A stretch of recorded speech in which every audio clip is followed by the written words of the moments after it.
versículo 7 hasta el versículo 18. Sin embargo, debido a la cantidad de, hermanos, a la importancia del mensaje que encontramos en estos primeros 3 versos de esta porción, hemos decidido, hermanos, que era mejor no apresurar el mensaje, sino que podamos profundizar en las verdades que Dios ha revelado a su iglesia en esta porción que muchas veces nosotros tomamos, la asumimos o muchas veces la leemos sin prestar atención a lo que el Espíritu Santo está diciendo por medio de estos versículos, especialmente a la luz de que si la Biblia de ustedes tiene títulos divide los capítulos por títulos, ustedes se dan cuenta que esta última porción, muchas Biblias tienen titulada como asuntos personales y saludos.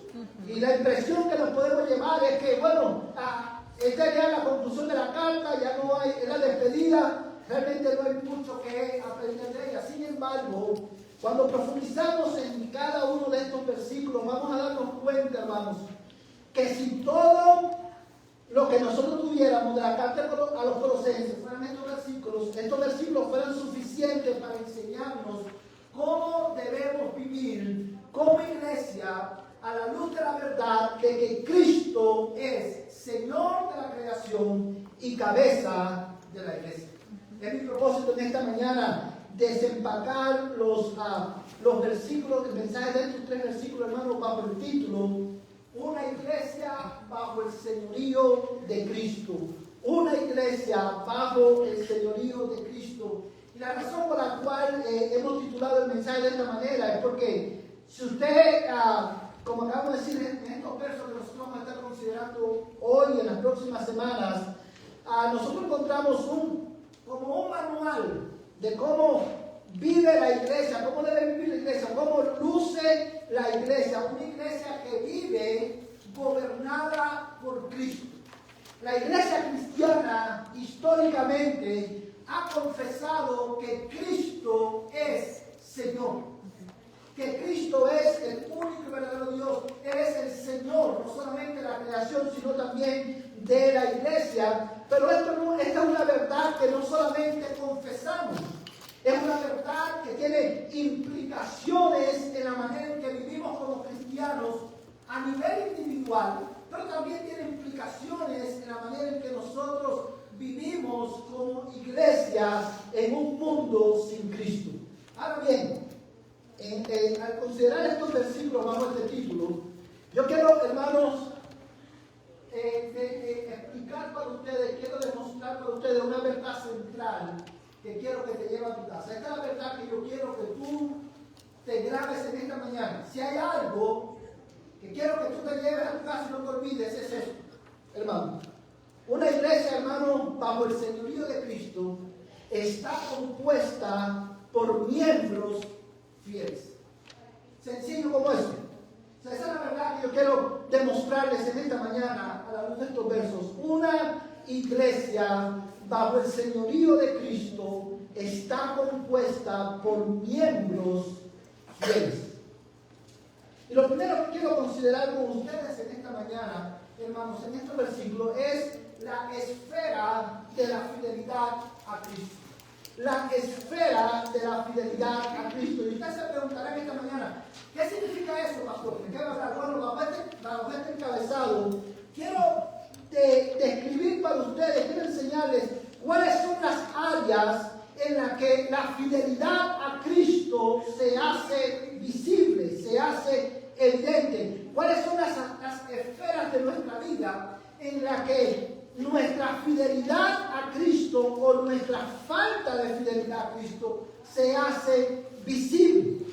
Ahora, partiendo de la verdad, hermano, una vez más, que una iglesia que vive bajo el señorío de Cristo es una iglesia que está compuesta por miembros fieles, y esta fidelidad no es algo que nosotros simplemente confesamos, sino que es una virtud espiritual que se hace visible en diferentes esferas de nuestra vida. Hermanos, en estos versículos que, como ya hemos dicho, habla de de saludos que Pablo envía, instrucciones personales, nosotros encontramos, hermanos, la característica de aquellos que viven bajo el señorío de Cristo, pero también, amados hermanos, en esta lista de personas que usted va a estar leyendo, también vemos reflejado cómo el Evangelio o cómo Jesucristo avanza poderosamente su reino por medio de la predicación del Evangelio entre los hombres, transformando hombres y mujeres,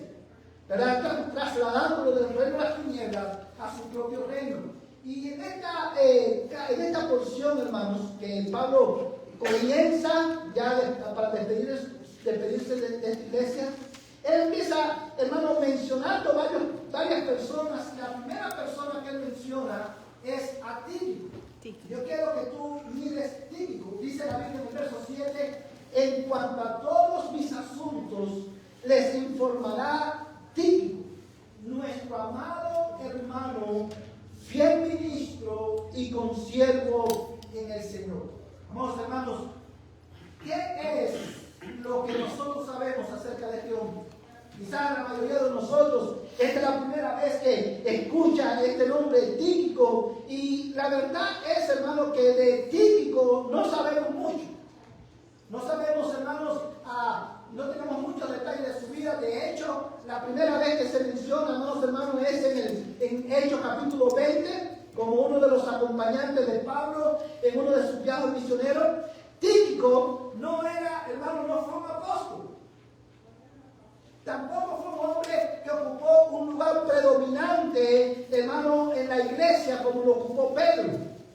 Sin embargo, hermano, es reconocido en la Escritura como un hermano, dice la Biblia, amado hermano, fiel ministro y consiervo en el Señor.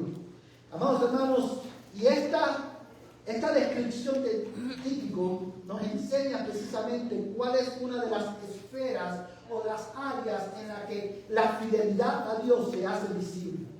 Y yo quiero, hermanos, enseñarles a ustedes que la fidelidad a Dios se hace visible primeramente, amados hermanos, en nuestro servicio sacrificial a Dios. En nuestro servicio sacrificial a Dios. Una vez más, la iglesia de Cristo, hermano, una iglesia bajo el señorío de Cristo, está compuesta por hombres, por miembros fieles que sirven sacrificialmente a Cristo. Yo quiero que tú notes, hermano, al hablar de la fidelidad de Tíquico, yo quiero que tú notes tres, hermano, o dos expresiones que Pablo usa para describir a este hombre. En primer lugar, lo llama amado hermano, fiel ministro y consiervo en el Señor. Y este orden de palabras, hermano, no es casual. Yo, en lo personal, no creo que es casual, es intencional. Porque lo primero que Pablo, la manera en que Pablo lo describe a él, primeramente, no es como siervo o consiervo, no como ministro, sino como amado hermano. Y la razón para poner es relevante es porque cuando nosotros pensamos en la fidelidad a Cristo, la fidelidad a Dios, somos recordados, hermanos, que para poder ser fieles a Dios o la fidelidad a Cristo es el resultado de haber nacido de nuevo en Cristo. Y esto lo sabemos porque la Biblia no usa la palabra hermanos para referirse a cualquier persona. La Biblia usa la palabra hermanos para referirse única y exclusivamente a aquellos que han sido transformados por el Evangelio, aquellos que han nacido de nuevo, aquellos que han muerto con Cristo por la fe y han resucitado con Él en una nueva vida. Por eso la Biblia hace la distinción entre prójimo y hermanos. Todos son nuestros prójimos, pero no todos son hermanos. Hermanos son solamente aquellos que han nacido de nuevo, aquellos que han muerto con Cristo. Por ende, cuando, hermanos, al leer de escribir a Tíquico como un amado hermano, está diciendo de manera implícita que este hombre había dado testimonio de que había nacido de nuevo, de que pertenecía verdaderamente al reino de Dios. Porque él había nacido de nuevo, porque él era un amado hermano, él entonces era fiel ministro y consiervo en el Señor.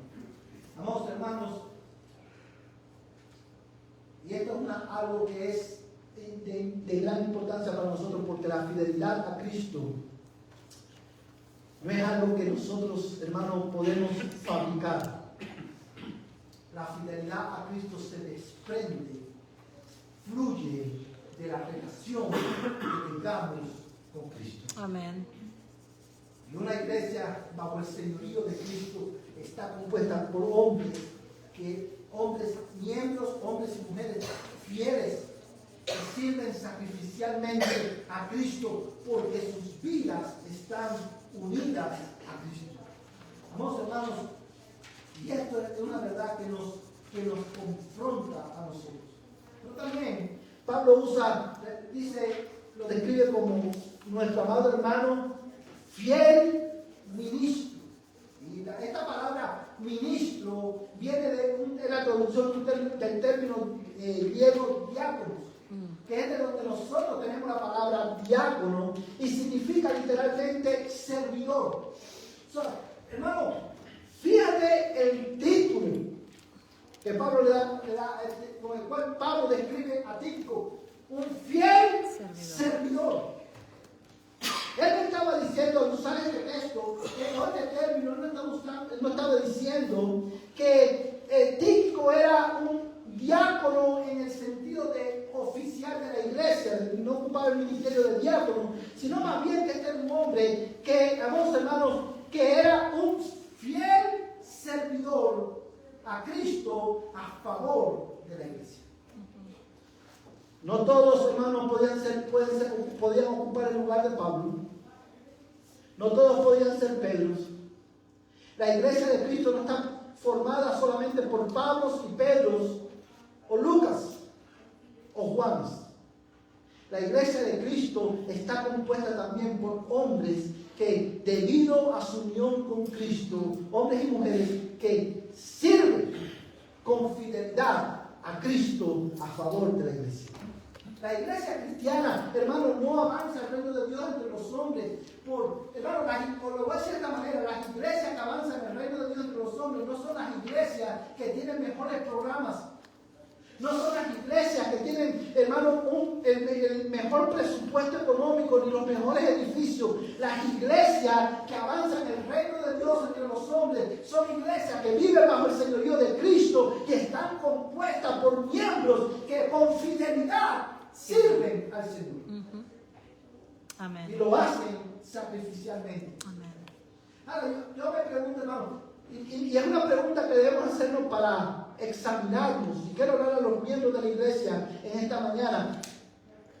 Cuando los que te rodean piensan en ti o te describen, pueden describirte a ti como un fiel servidor de Cristo a favor de la iglesia.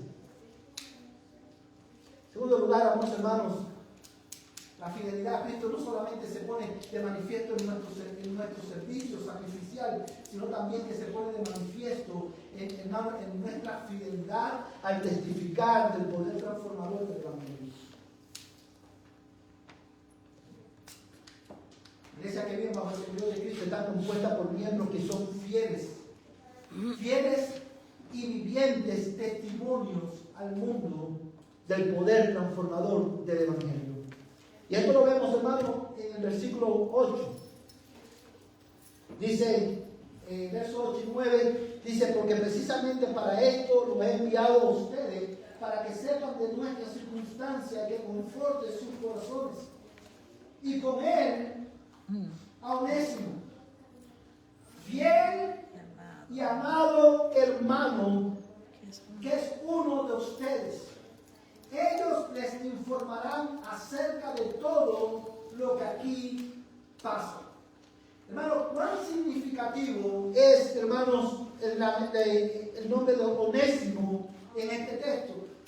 Si bien es cierto que no sabemos mucho de Tíquico, también es cierto, hermano, que si no sabemos mucho de Tíquico, menos sabemos de Onésimo. De hecho, Onésimo se menciona muy pocas veces en la Biblia, en este pasaje, hermano, y en la carta de Pablo a Filemón. Y Onésimo, hermano, era una persona bien interesante.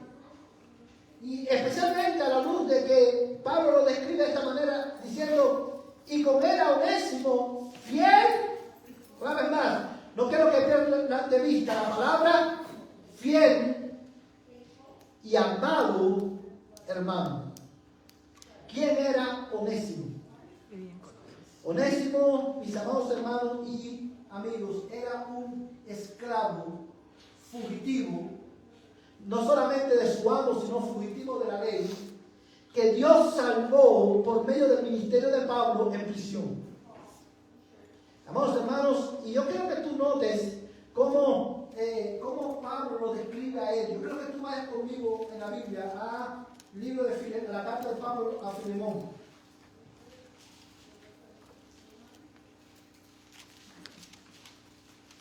Filemón está después del libro de la carta de Pablo a Tito. Y mira conmigo, hermano, Filemón capítulo 1.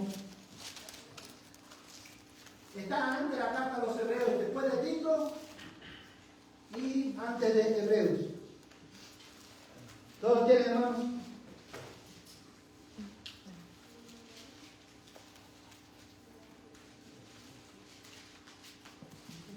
¿Todos tienen ahí, hermanos? Mira como dice, quiero llamar la atención de ustedes al versículo 10.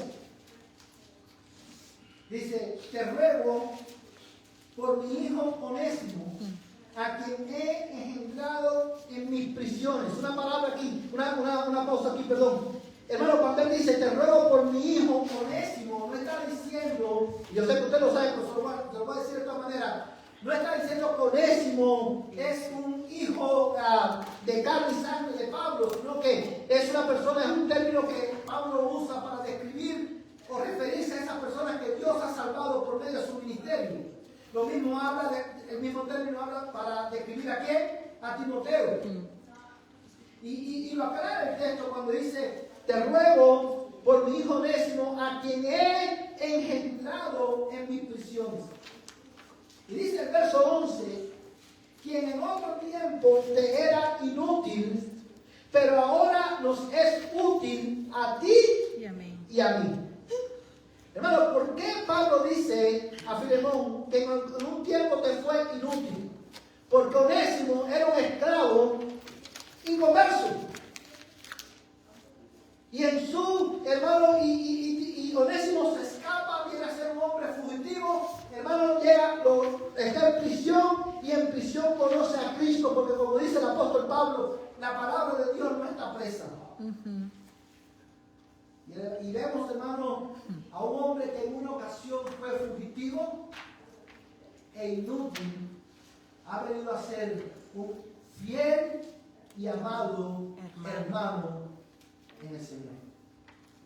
Miren el verso 15 y 16. Porque quizás por esto se apartó de ti por algún tiempo, para que lo volvieras a recibir para siempre, ya no como esclavo, sino como más que un esclavo, como un hermano amado, especialmente para mí, pero cuanto más para ti, tanto en la carne como en el Señor. Este Onésimo era un testimonio fiel y visible, viviente, del poder transformador del Evangelio. Él pasó de ser un fugitivo, vino a ser un hermano amado en el Señor. Y eso solamente lo hace Cristo por medio del Evangelio. Amén. Solamente lo hace Cristo por medio del Evangelio. Amados hermanos, el Evangelio, o lo voy a decir de esta manera, Cristo por medio del Evangelio restaura identidades rotas. Amén. Transforma corazones afectados por el pecado. Cristo por medio del Evangelio, hermano, redirige completamente la vida. Y esto se hace evidente en la manera en la que nosotros vivimos. Amados hermanos, en el libro de los Hechos, como hemos mencionado en otras ocasiones, hermanos, cuando el Evangelio empezó a ser predicado a todas las naciones, Dios confirmaba y validaba el mensaje del Evangelio por medio de milagros que se hacían por manos de los apóstoles. Pero hoy, hermanos, Dios valida y confirma el poder y el carácter auténtico del Evangelio por medio de hombres y mujeres que fielmente dan testimonio con sus vidas de que Cristo es Señor. Amén. Cristo es Señor y Dios de nuestras vidas. Amados hermanos, hoy Dios da testimonio del poder del Evangelio a través de vidas transformadas que progresivamente vienen a ser más como Cristo y proclaman al mundo con palabras y con hechos de que Cristo es el único Dios y Señor. Una iglesia que vive bajo el señorío de Cristo está compuesta por hombres que dan testimonio del poder transformador del Evangelio delante de sus esposas. La manera en que hablan a sus esposas, la manera en que aman a sus esposas, la manera en que guían a sus esposas con fidelidad. Una iglesia, amados hermanos, que vive bajo el señorío de Cristo está compuesta por mujeres que con gozo se sujetan a sus esposos como al Señor. Que no toman, hermanos, no se aprovechan de las debilidades del carácter de su esposo, ni las usan como una excusa para no someterse, sino que orando y se esfuerzan por apoyar el liderazgo de su esposo. Una iglesia que vive bajo el señorío de Cristo está compuesta por padres que modelan delante de sus hijos el poder transformador del Evangelio, viviendo ellos mismos bajo la autoridad de Cristo el Señor. Amén. Una iglesia que vive bajo el señorío de Cristo está compuesta por hijos que se someten a la autoridad de sus padres como al Señor. Amén. Una iglesia bajo el señorío de Cristo, que vive bajo el señorío de Cristo, está compuesta por padres también que diligentemente y sacrificialmente mueren a ellos mismos para educar a sus hijos y educarlos en la disciplina y en la amonestación del Señor. Y digo sacrificialmente e intencionalmente porque educar a nuestros hijos y criarlos en la disciplina y en la amonestación del Señor te manda a morir a ti mismo. Una iglesia que vive bajo el señorío de Cristo está compuesta por hombres y mujeres, por adolescentes que fielmente dan testimonio al mundo de que Cristo es Señor, muriendo ellos mismos, diciéndole no a la tentación, rehusándose a vivir como viven los jóvenes que no tienen a Cristo. Amén. No por imposición de la iglesia, sino por amor al Cristo que los ha salvado. Amén. Esa es una iglesia que vive bajo el señorío de Cristo, compuesta por hombres y mujeres, niños y adolescentes, esposos y esposas, que fielmente dan testimonio en todas las áreas de su vida de que Cristo es Señor. Amén. Oh, mi hermano, ¿cuánto necesitamos nosotros volvernos a la palabra de Dios? ¿Cuánto necesitamos? Por esto Pablo termina la carta con esta expresión que él termina toda su carta: la gracia sea con vosotros. Vamos, hermanos, porque una vez más, solamente por la gracia de Dios tú y yo podemos ser creyentes fieles, hombres y mujeres fieles a Cristo en todas las áreas de nuestra vida. Si tú estás en Cristo, escúchame bien, seas adolescente, joven, adulto, papá, mamá, esposo, esposa, si tú estás en Cristo, Dios te llama hoy a ser fiel a Cristo. Dios te llama a ser fiel a Cristo en tu servicio a Él y en la manera en que tú te relacionas, en la manera en que tú vives tu vida. Vamos, hermanos, en segundo lugar, yo quiero ver con ustedes en esta mañana, después de haber visto la esfera de la fidelidad a Cristo, que by the way, hermanos, como dicen los americanos, by the way, la fidelidad a Cristo no solamente se hace visible. Yo quiero enfatizar esto, hermano. Muchas veces nosotros, muchas veces, lo voy a decir de esta manera, muchas veces nosotros vemos que hay hermanos o personas que vienen todos los domingos a la iglesia y todos los miércoles a la iglesia. Y porque vienen todos los domingos a la iglesia y todos los miércoles a la iglesia, nosotros decimos, este es un hermano fiel. Aunque evidentemente el venir y ser parte de la adoración a Dios es una expresión de tu fidelidad a Cristo, La fidelidad a Cristo no solamente se hace evidente en venir a la iglesia, se hace evidente en una vida vivida para Cristo. A través del servicio sacrificial y a través de un testimonio viviendo de que Cristo es Señor. Ahora, ¿cuáles son? Si la fidelidad es tan importante, es también relevante que nosotros podamos identificar, porque Pablo nos enseña aquí cuáles son algunos obstáculos para hacer que te impide o pueden impedir, estorbar nuestra fidelidad a Dios. Y hermanos, uno de esos obstáculos que vemos en este texto, hermano, hermano, uno de los obstáculos a la fidelidad de Cristo, a la fidelidad a Cristo, hermano, es precisamente, el primero, la inmadurez espiritual de los creyentes. Hay creyentes que son inconstantes en su servicio a Dios. Hay creyentes cristianos, discípulos de Cristo, que no pueden crecer en fidelidad. En primer lugar, porque es posible que su vida espiritual se haya quedado, hermano, estancada, que su corazón se haya endurecido, pero más que todo por inmadurez espiritual, por fallar en usar los medios que Dios ha provisto para crecer espiritualmente a la imagen de Cristo. Porque un creyente que crece a la imagen de Cristo no es un creyente que crece en santificación solamente, sino que es un creyente que crece en su servicio a Dios a favor de la iglesia. Y una de las razones que impide esto, estorba esto, es la inmadurez espiritual. Y usted se preguntará, ¿dónde usted lo ve en el texto? Me alegro que usted se pregunte eso porque te lo quiero enseñar. Mira conmigo, hermano, por un momento, el versículo Colosenses capítulo. Vamos a regresar a Colosenses, capítulo 4, y vamos a saltar por un momento al versículo 10.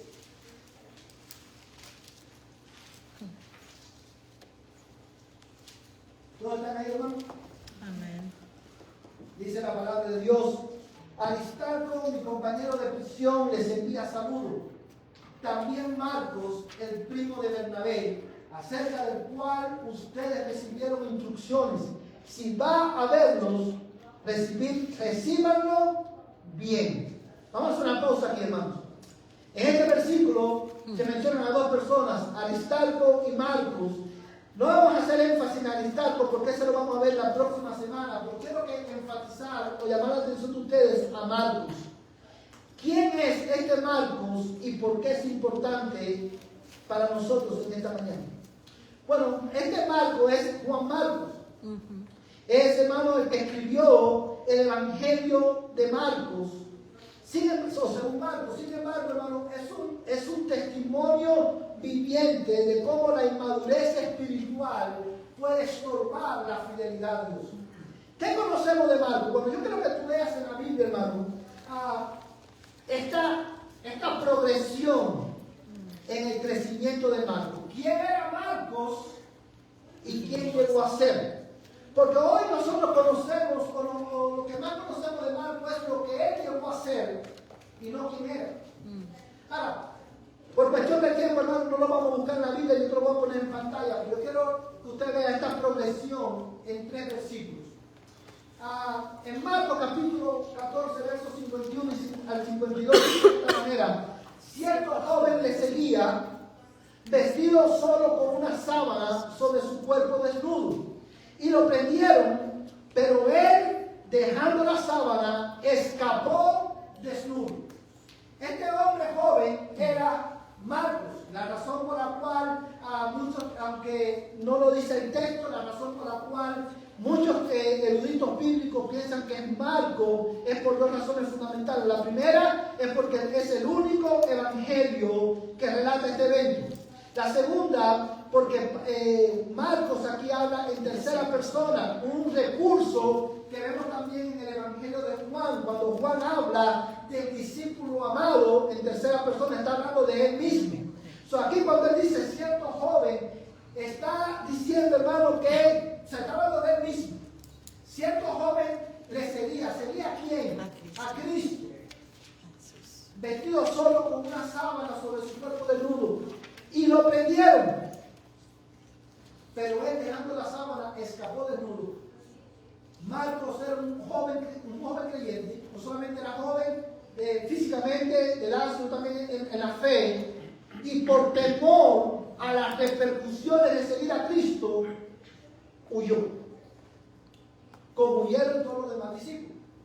Ahora, este es lo primero que aprendemos de Marcos.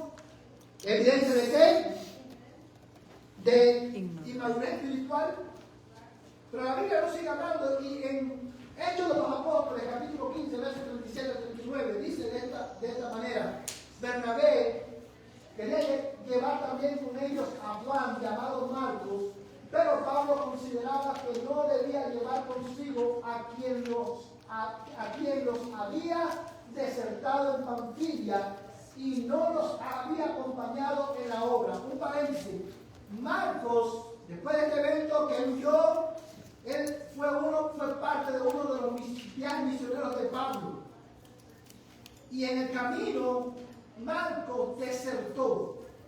Marcos abandonó la misión. La Biblia no nos dice por qué Marcos abandonó la misión, pero algunos teólogos dicen, porque el texto dice, hermano, que cuando en ese pasaje específico que habla cuando él renuncia y se va y abandona a Pablo, dice que se regresa a Jerusalén. Y muchos piensan, hermano, que Marcos venía de una familia, venía de una familia acomodada económicamente, y su inmadurez espiritual no le permitió, hermano, sacrificar la comodidad que él tenía en su casa con todos los peligros que Marcos iba a enfrentar en este viaje misionero. Otros dicen que sencillamente se reducen simplemente a decir que debido a lo difícil de ser misionero en aquel tiempo, Marcos dijo: esto no es para mí, me voy de regreso. Y vino otra oportunidad, otro viaje misionero. Y Pablo dijo: no. Marcos, me imagino a Marcos, aquí estoy, Pablo, yo voy contigo. Y Pablo le dijo a Bernabé, que era su primo: Marcos no viene conmigo. Yo no puedo trabajar con Marcos. Él es un desertor. Sin embargo, dice la Biblia, hermano, se produjo un desacuerdo tan grande que se separaron el uno del otro. O sea, Pablo y Bernabé se separaron porque Pablo decía: yo no quiero a Marcos en el viaje.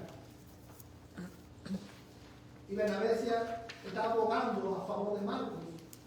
¿Y qué pasó, hermano? Dice la Biblia que se separaron el uno y Bernabé tomó consigo a Marcos y se embarcó rumbo a Chipre. Hasta aquí conocemos un hombre completamente inmaduro espiritualmente, que no había mucho fruto en él. Era conocido por ser desertor, por abandonar la obra. Sin embargo, Bernabé lo tomó con él y partieron rumbo a Chipre. El tiempo pasa y dice 2 Timoteo capítulo 4, verso 11. Aquí está hablando Pablo. El mismo Pablo que dijo: yo no quiero a Marcos que venga conmigo. Dice Pablo: solo Lucas está conmigo. Toma a Marcos y tráele contigo, porque me es útil para el ministerio. Hermano, tú puedes ver lo que Pablo está diciendo aquí. Aquí vemos a un Marcos que debido a su inmadurez espiritual, era un hombre inconstante, era un hombre que no era fiel en su servicio a Cristo. Era un hombre que, debido a su inestabilidad e inmadurez, produjo un conflicto entre Bernabé y Pablo, que al punto que se separaron. El tiempo pasó y ahora Pablo dice: este hombre que era inconstante e inmaduro, ahora me es útil para el ministerio, lo cual demuestra un crecimiento en la fidelidad de Marcos a la imagen de Cristo. ¿Por qué esto es importante? Hermano, porque ciertamente cuando nosotros vemos hermanos que no son todos los fieles que ellos deberían ser, que son inestables y que son inconstantes, nosotros podemos decir muy fácilmente: somos muy dados, hermano, ahí con el látigo. E ignoramos que muchas veces, hermano, la causa de la inestabilidad y de la infidelidad es inmadurez espiritual.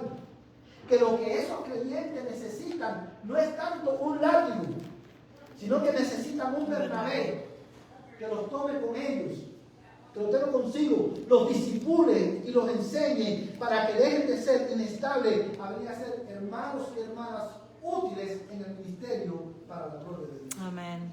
La iglesia necesita más Bernabés y menos concilio judío. Amén. La iglesia necesita hombres y mujeres que sean fieles a Cristo, extendiendo gracia a los inmaduros, como Cristo nos ha extendido gracia a nosotros en nuestro proceso de crecimiento. Amén. Y la razón por la cual digo esto, hermano, es porque si ciertamente la inmadurez espiritual es una causa de inestabilidad e inconstancia en muchos creyentes, hermano, la inmadurez espiritual puede ser una piedra de tropiezo para creyentes maduros también, en el sentido de que cuando muchas veces nosotros vemos que estamos sirviendo y estamos siendo fieles, pero los que están alrededor nuestro no están siendo fieles, tendemos a desanimarnos. Y a él le agarramos el látigo. Pero hermanos, necesitamos Bernabés, típicos y menos concilio judío, listo para acusar. Necesitamos considerarla, hermanos, quiero hablar de los miembros de la primera iglesia bautista, necesitamos aprender a buscar evidencias de gracia en la vida de nuestros hermanos y partiendo de esa plataforma, discipular a los inmaduros para que dejen de ser infieles e inconstantes y vengan a ser hombres y mujeres fieles a Cristo, que vivan por el señorío. Amén. Amén. Pero también otro obstáculo a la fidelidad, hermano, al Señor es la falsa piedad. Y usted se preguntará, ¿qué es la falsa piedad? La falsa piedad, hermano, estamos hablando de ese estilo de vida que aparentemente es piadoso, está de acuerdo a la Escritura, sin embargo, carece de un nuevo nacimiento. Hay algo en común, hay otro personaje aquí en este texto que es muy, muy interesante. Yo quiero, hermano, que tú busques conmigo, ahí en tu Biblia, busca, hermano, ahí mismo en Colosenses, vamos a seguir leyendo. Dice, hermano, en el verso, Colosenses capítulo 4. ¿Lo tienen, hermano? Amén. Colosenses capítulo 4 dice, hermano, de esta manera en el verso 11, dice de esta manera: también Jesús, llamado justos, estos son los únicos colaboradores conmigo en el reino de Dios, que son de la circuncisión, y ellos han resultado ser un estímulo para mí. Epafras, que es uno de ustedes, siervo de Jesucristo, les envía saludos, siempre esforzándose intensamente a favor de ustedes en sus oraciones para que estén firmes, perfectos y constantes, seguros en toda la voluntad de Dios. Y mira, hermano, vamos a saltar el versículo 14 por un momento. Lucas, el médico amado, les envía saludos, y también Demas. No quiero que pierdas de vista un detalle importante. En la mayoría de estos hermanos que él menciona, él siempre lo describe, al decir su nombre, lo describe como hermanos amados. En el versículo 14, una vez más, Lucas dice, Lucas, el médico amado, habla de una relación filial de hermanos. Y dice, Lucas, el médico amado, les envía saludos, y también Demas. ¿Quién era Demas? Hermano, Demas era un hombre bien interesante, un hombre bien interesante, que tiene algo en común con Marcos y a la vez algo que los diferencia totalmente. Lo que tiene Demas en común con Marcos es que, al igual que Marcos, Demas abandonó a Pablo. En este momento, hasta este momento, Demas estaba en el grupo que apoyaba a Pablo, que ayudaba a Pablo a extender el reino de Dios. Era un hombre que por las apariencias era un hombre piadoso. Lo había dejado todo para seguir a Cristo. Póngase a pensar, hermano, porque nosotros leemos rápidamente esto, pero póngase a pensar que para que todos estos hombres que están mencionados aquí tuvieron que sacrificar tiempo, tuvieron que sacrificar muchas cosas para ir a viajes misioneros y extender el evangelio. Demas, por todas las apariencias, era un hombre piadoso. Sin embargo, mira lo que Pablo dice de él en 2 Timoteo capítulo 4, verso 10. Vamos en toda la Biblia, 2 Timoteo capítulo 4, verso 10. ¿No lo tienen?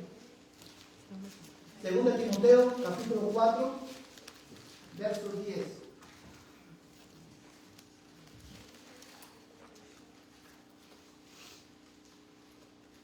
¿No lo tienen, hermano?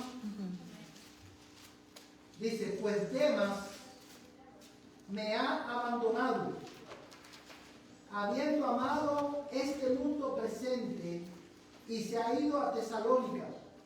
Crescente se fue a Galacia y Tito a Dalmacia.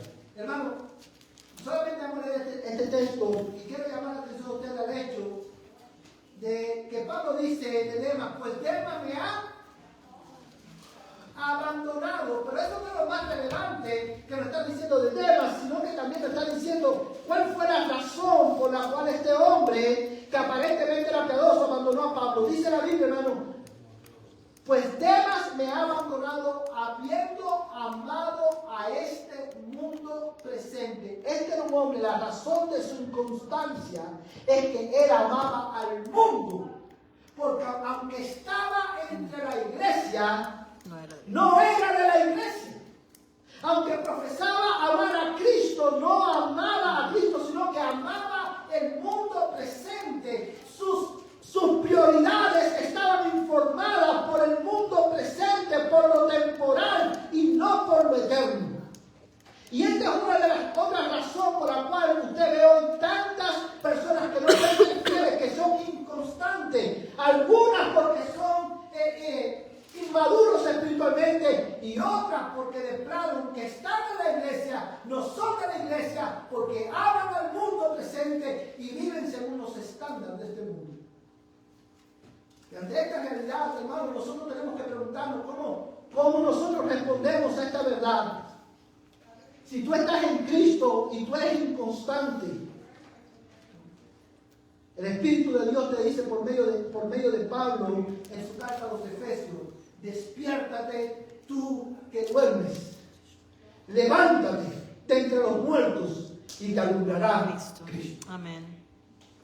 Despierta, levántate en el poder de Dios y vive a la luz de la gloria del Evangelio de Jesucristo. Amén. Deja de ser inmaduro, crece en el Señor. Usa los medios que Dios ha puesto a tu disposición para que puedas crecer a la imagen de Cristo, no solamente en santificación, sino también en fidelidad a Dios en medio del pueblo de Dios. Y si usted está aquí y está sin Cristo, este mensaje básicamente ha sido primordialmente para la iglesia, pero yo quiero hablarle también a los que están aquí, que están sin Cristo, sea la primera vez, la segunda vez, o sea que lleves tiempo en esta iglesia. Si tú estás sin Cristo y tú sabes si tú estás sin Cristo, por naturaleza tú eres infiel. Infiel a Dios. Y eres infiel a Dios, ¿sabes por qué? Porque Dios te creó. Dios creó al hombre, aún te creó en el vientre de tu madre. La razón por la cual Dios nos creó fue para que glorificáramos su nombre y disfrutáramos de Él para siempre. Dios te creó para su gloria, no porque Él te necesitaba, sino porque Él quiso crearte para a través de ti, que su nombre sea exaltado. Pero tú, por causa del pecado que heredamos de Adán y Eva, tú y todos aquellos que están sin Cristo, rehúsan vivir para la gloria de Dios. Tú estás enfocado, tus prioridades dicen que tú amas más el mundo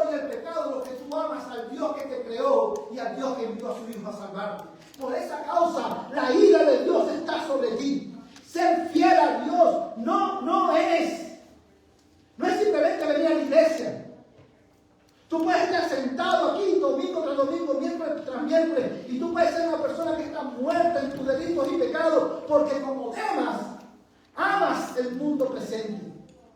Y por esa causa la ira de Dios está sobre ti. Tú no crees. La razón por la cual tú no crees y no eres fiel a Dios no es por causa de evidencias, es por causa del efecto del pecado en tu alma que te separa de Dios.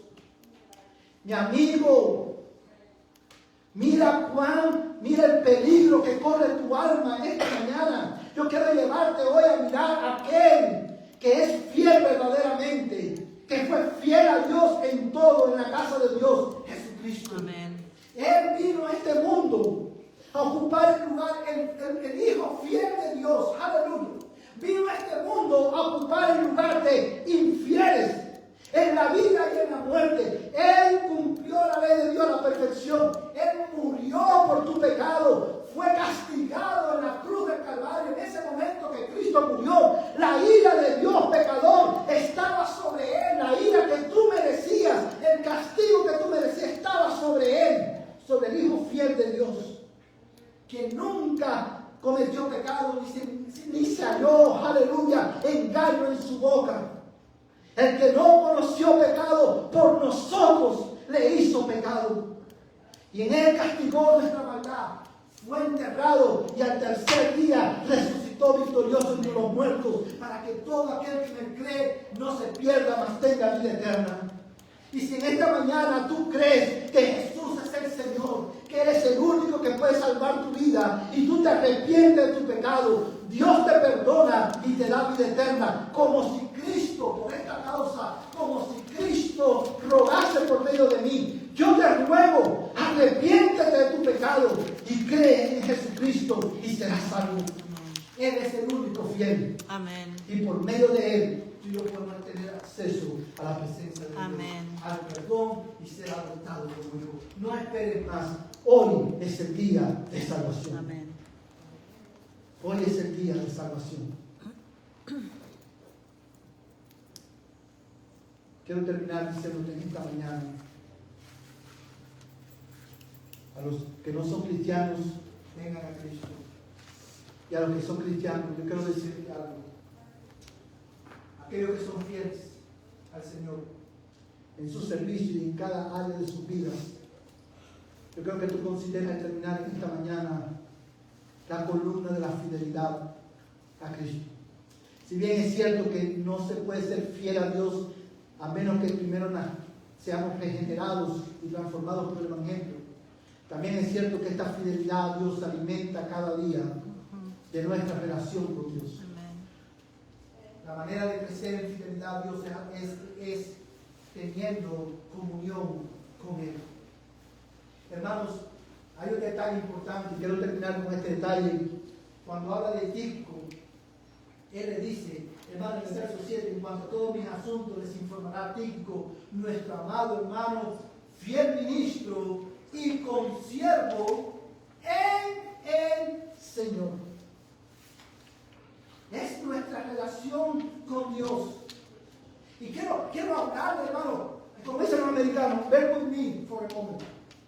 Quiero hablarle a los que sacrificialmente sirven al Señor. Dice la Biblia que los que sirven a Dios, dice, ¿sabe? El Señor recompensa a sus siervos. Pero quiero llamar la atención de ustedes a algo. Más importante que tu servicio a Dios es tu comunión con Dios. Es imposible permanecer fieles a menos que caminemos y vivamos en Él, en comunión con Él. Amados hermanos, Marcos 3:14, cuando el Señor llamó a los discípulos, dice la Biblia, y designó a 12 para que estuvieran con Él y los envió a predicar. Fíjate la importancia, creyente que estás aquí. Para poder ser fiel a Dios, si tú estás en Cristo, tú necesitas caminar con Cristo, vivir en Cristo, tener comunión con Cristo. Porque si tú sirves en tu propia fuerza, tus fuerzas se van a acabar. La decepción te va a dominar y tú eventualmente vas a desertar.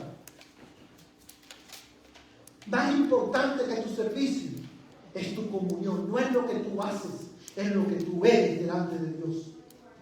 Prioriza tu comunión con Dios y sirve. Si tú eres creyente y tú no estás sirviendo a Dios, busca una área en tu iglesia donde tú puedas servir, donde tú puedas mostrar el poder transformador del Evangelio en tu vida. Pero prioriza tu comunión con Dios.